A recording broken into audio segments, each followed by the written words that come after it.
Serious, what was your first traumatic experience? When I was 5-6ish, my drunken dad and pee-off mother were fighting again. They fought quite often.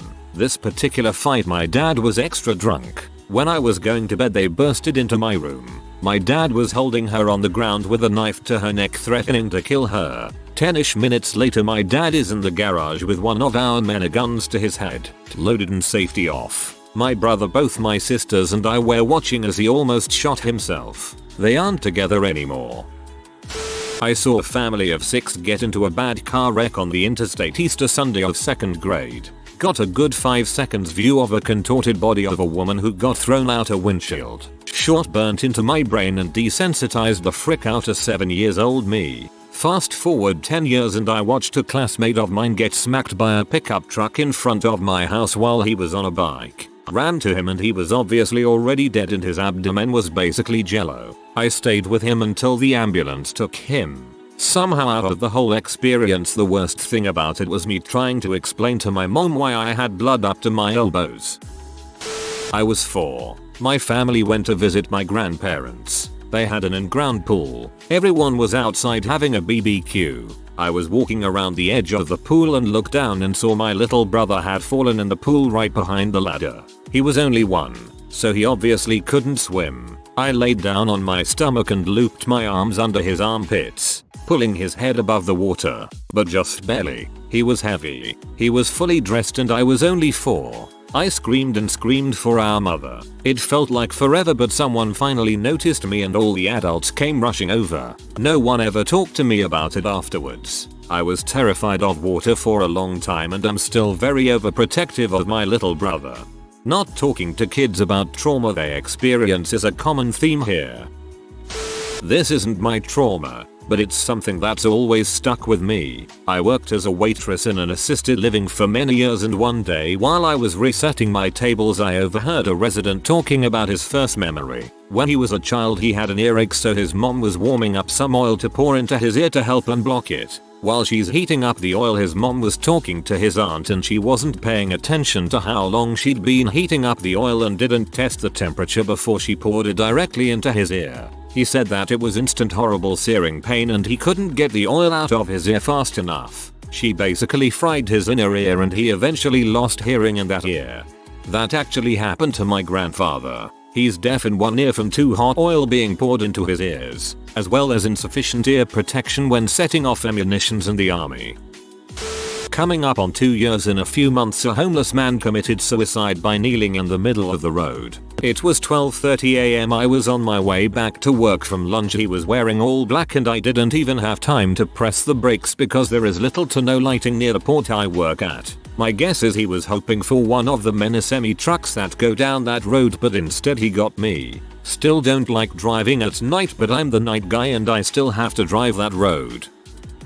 My sister tried to commit suicide when I was 7 by cutting her arms, legs and neck with a razor blade. My older cousins found her and hauled her into the driveway. Me and my sister grabbed towels for my parents. We waited 20 minutes for an ambulance. She survived and was sent to a group home. When I was 11 years old, my best friend passed out at swim meet. Me and my friends at first thought she was fine, but 2 days later, we were brought to the hospital to visit her. She was in a coma and completely unrecognizable. Her parents told us to try to talk to her because she might be able to hear us, but all we could do was cry. She died later that day. I don't think anyone knew how to properly help a bunch of 11-year-olds grieve. My dad beat the crap out of me when I was 7 years old because I told him I didn't like him singing to me when he woke me up for school. I'm about the same age he was when he did that to me and I can't imagine having the arrogance to do that to a child. My kid is probably a little older than I was the first time I got spanked, slapped or whatever else, and it is pretty freaking wild to think about my mom doing stuff like that. Granted, I think my daughter's smarter than I was at her age, 4, but if I ever hit her even once, I know for a fact she would never forgive me, and probably wouldn't be able to trust me outside of obligation. My last foster mother gave me a reason to splash in the tub. Guess my 3 or 4 year old self needed taught not to splash water. She held my face underwater for what seemed a lot longer than it probably was. I never understand how these animals pass through the checks to become foster parents in the first place. Probably coming home from school to find my house empty, then live with my teenage sister in that empty house for a few weeks. Then a parent came and picked me up and brought me to the new house. Found out they got a divorce. I was about 9. When I was younger, like maybe 5 or 6, I was playing around with my brother in my bedroom who just learned how to walk. So we're just playing in there and my brother lost his balance and fell on the sharp edge of my bed frame. The edge is so sharp it punctured a hole on my brother's head. He cried while blood was dripping down his head. My parents busted through the door and rushed him to the ER. He has a little scar on his head to this day. Losing my mum at 9. She was raising me mostly by herself and my birth father was not part of my life ever. She was in hospital for something that should have been simple, but she had to stay overnight. The next morning my mum's partner and my uncle, mum's brother, turned up at the partner's parents' place where I was. I was all excited because I only got to see my uncle for birthdays and Christmas. Then they sat me down and told me what happened. First time I know, I just burst into tears. No build up or anything, just heard the words from my uncle and I started crying. Been over 25 years now and I still get choked up and I struggle watching any show about foster kids or losing mums to this day. Also, I visit her grave every year on her birthday. That must have been so terrible. I hope you are doing okay these days. A dog ripped a part of my cheek off. I looked in the mirror before I went to the ER and saw my exposed jawbone. When I was 10, a Rottweiler bit my nose and its teeth pierced my nose and I passed out and pouring blood everywhere. It was my friend's dog and they didn't take me to the hospital because they didn't want their dog taken away, so they just cleaned me up and I went home. No idea why my parents didn't do anything. My mother was abusive emotionally and physically during my younger years. One time, I didn't sing her happy birthday when I was 7, and so she locked me in a room and bent me over to cane me repeatedly. Now obviously to a 7-year-old this was super high-end pain, and I was screaming and crying hysterically and it became a blur. All I remember was my grandparents banging on the door and threatening to call the police. Thank God your grandparents seemed sane. Had a babysitter hold my left hand against a lit burner because I was coloring with the wrong hand. Joys of being left-handed. My mom screamed and threw the pencil out of my hand when I wrote. She would hit my hands. I started writing with my right hand at home and left at school. She thought she fixed me and was horrified when she saw me and my daughter both coloring with our left hands years later. She started scolding me for not stopping her. I kicked my mom out before she could traumatize my child. Physical. Got run over by a car when I was 4. Mental. Somewhere around 4. Stepfather was in a drunken rampage and was going to hit me. My dog bit him, so he strangled my dog to death in front of me. This one hit me in my gut. I can say with almost complete confidence I would be a different person today if something like that had happened to me. I'm really sorry. It was a mental one. I was very young and I woke up to my dad yelling at my mom while she was sobbing for what felt like an eternity over the fact that she bought herself a lighter and didn't buy him one. They both smoke. It was from then on that I noticed my dad was an alcoholic and he hated us. Well, crap. The first traumatic experience I remember was when I was 11. I remember waking up in the middle of the night hearing my parents scream at each other. I laid in bed for what seemed like ages until I heard the front door slam. I waited a little and the house was dead silent when I got the courage to get out of bed. I remember my dad sitting on the floor in the kitchen crying. I didn't understand what was going on, so I just sat next to him and cried too. I found out the next day that my parents were getting divorced.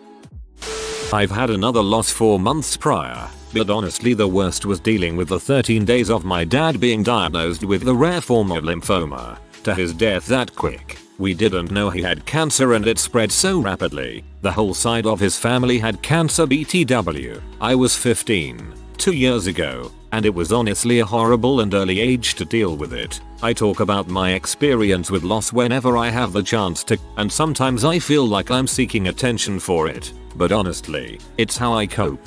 A grief support group can be helpful because you can share your experience and know that others understand. It can help you feel less alone, and you are also able to provide empathetic support to others. I'm sorry for the loss you have experienced.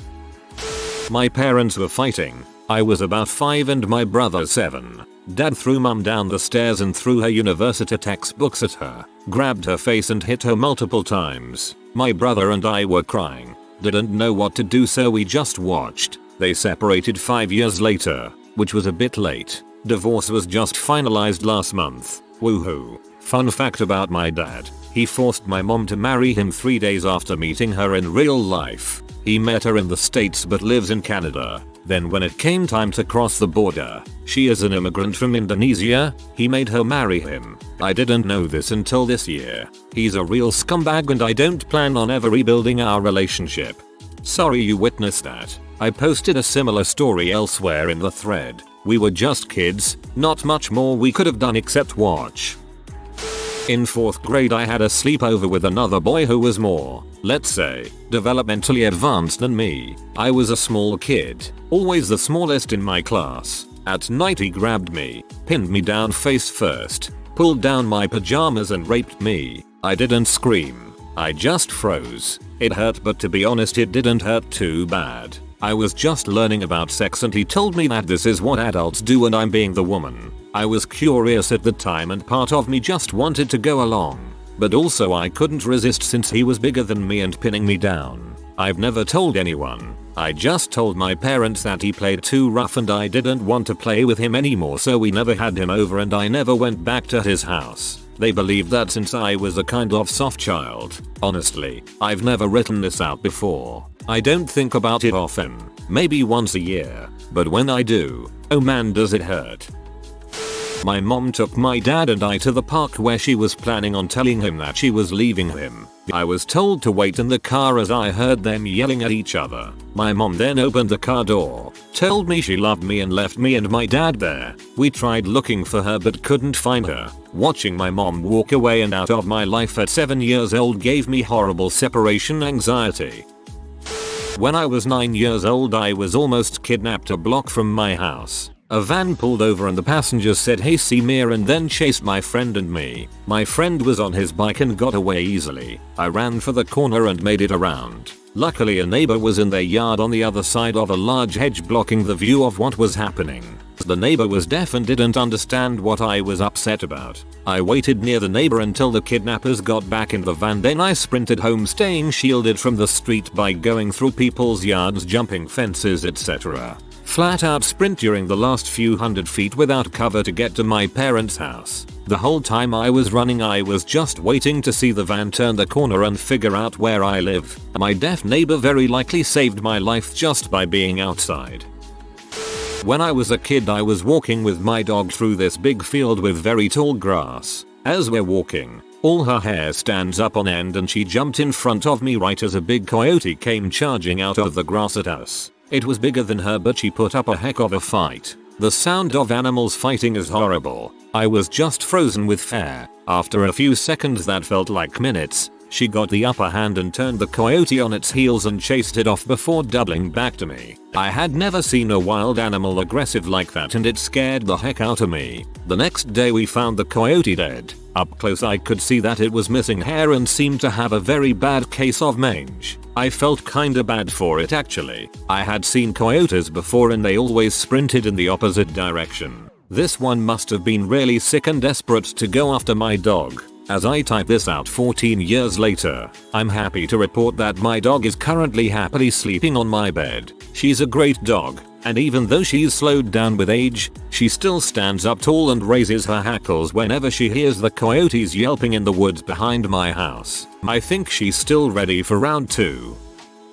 I have too many to count, but the first memorable one was around when I was in kindergarten. As any other elementary school goes, my school had a bathroom buddy policy to ensure that kids didn't just randomly go missing. My bathroom buddy was another little girl who I loved to play with and show my toy animals to. One day, she told me she wanted to show me something too, but she could only do it in the bathroom. So I brought my little toy dolphin to surprise her, and she surprised me with my first experience with getting oral. I remember her asking me how it felt, and telling me to do it to her too, but I didn't feel comfortable licking someone else's cooch. She made me do it anyway, because that's what big girls do. Fast forward a couple decades, and I eventually told my parents. They knew about it, and it eventually became known that the little girl's mother brought home some real monsters. Oh my, I have no words, just horrible.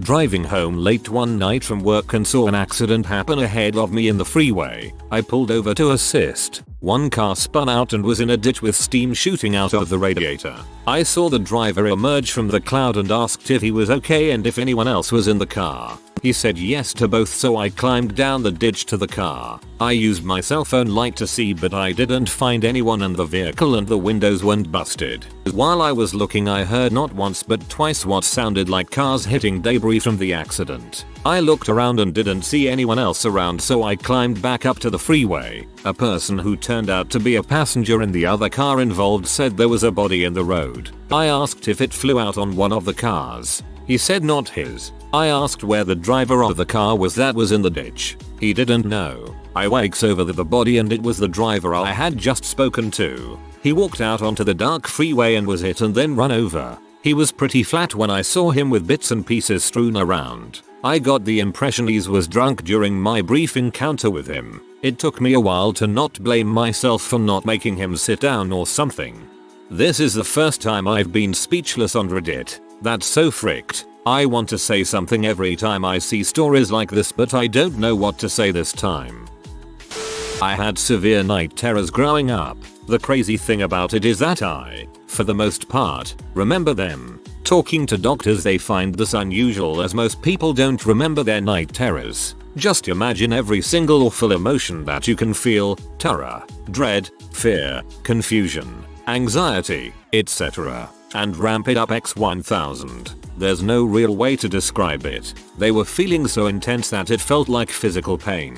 Your mind is in an absolute frenzy since you're technically sleepwalking. It's strange now that I'm in my 20s and I haven't had a night terror in over 10 years. And yet there are still strange thoughts and sounds that I will hear while I'm awake that will sort of trigger some of those same feelings I had during a night terror episode. Almost like PTSD or something. They always happened when I was 6, so I was always scared to go to bed whenever I had a fever growing up. Pretty sure it traumatized my sisters and parents as well. I would wake all of them up with my screaming some nights while I would run around the house screaming and saying random gibberish. Usually my mom or dad would have to hold me, restrain me until I came out of it. Not fun at all.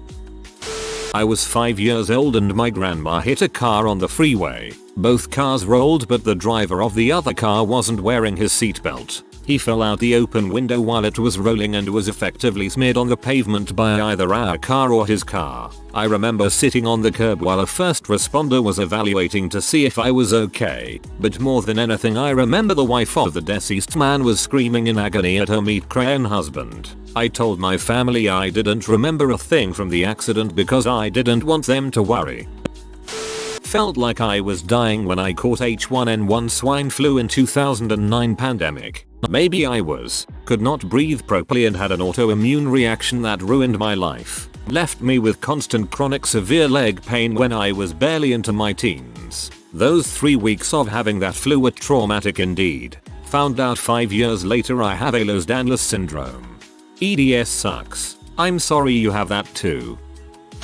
On the night before my last day of 3rd grade, my mom sent me to bed early because we were going to Joga Lake, local amusement park, as an end of year school trip. Being way too excited to sleep, I laid awake in bed to hear my dad arrive home drunk. I crept to the top of the stairs and listened to the progressively more angry voices. Him and my mom got in a fight, where he pushed her. Thankfully didn't cause any injuries. The cops got called and my dad was arrested that night. I don't think my younger brother or sister heard any of it, but it was my first realization that my dad was an alcoholic. It would take a couple more years to fully realize what that meant. Alcoholic parents gang unite. Goddamn, it sucks. I went to a party in the woods one night like a bonfire and me and my friend were really drunk. Then someone gave us some Xanax without us realizing it. We both took it and the next thing I remember I wake up in a hospital bed. Most comfortable bed I've ever lain in, but I overdosed that night and had my stomach pumped. I couldn't eat a full meal without puking for like a week and I had intense heartburn for a month. I still don't completely remember that night. I've been kind of ashamed of it but figured this would help me get over it.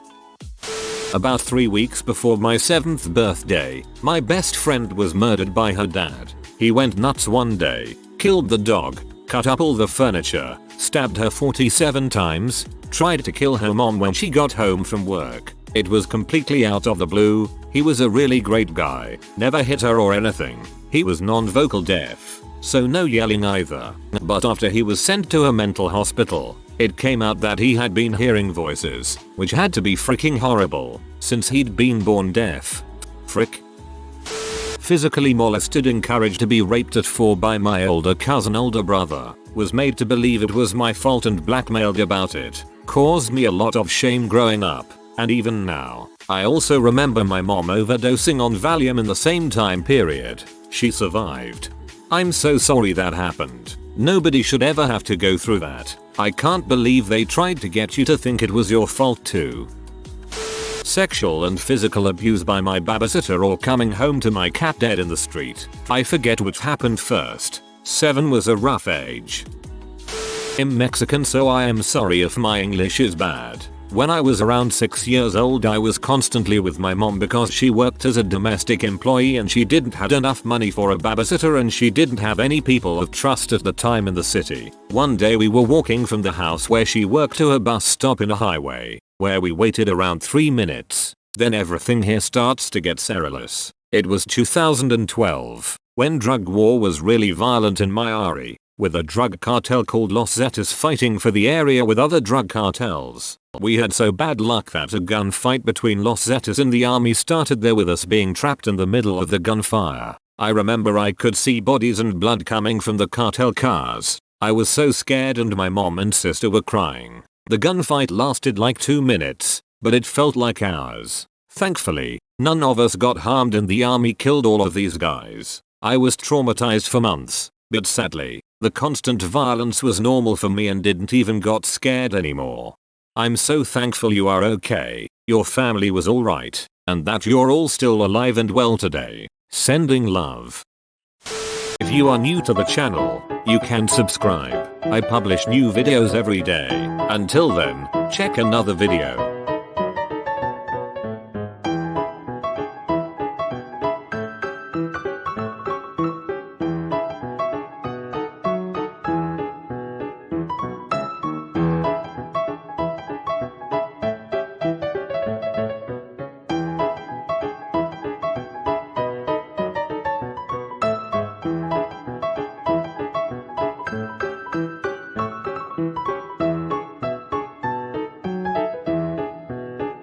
Bye for now.